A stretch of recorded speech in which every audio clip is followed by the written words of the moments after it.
Oke. Sampai ketemu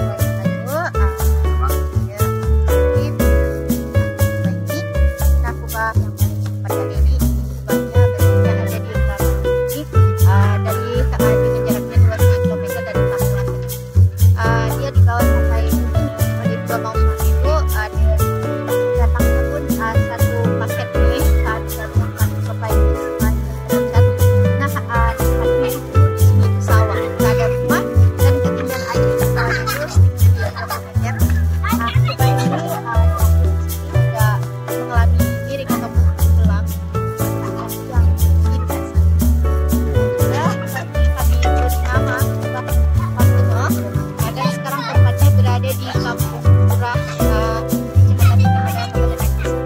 Dia sempit dan tempatnya mungkin ada yang ingin datang ke sini silakan. Kami untuk kami terbuka siapapun yang melawat tempatnya. Ya, terima kasih. Assalamualaikum warahmatullahi wabarakatuh.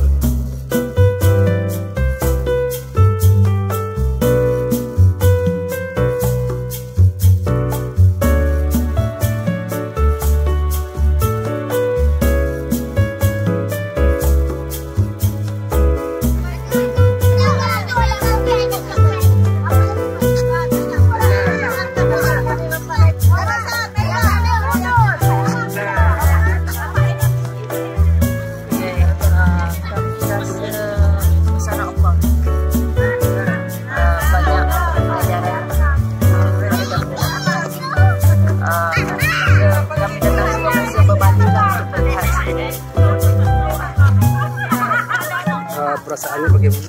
Perasaan datang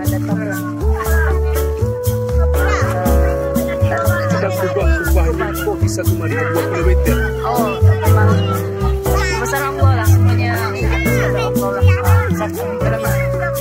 kagum lah Bisa disangka apa? Bisa disangka itu kok bisa kemari?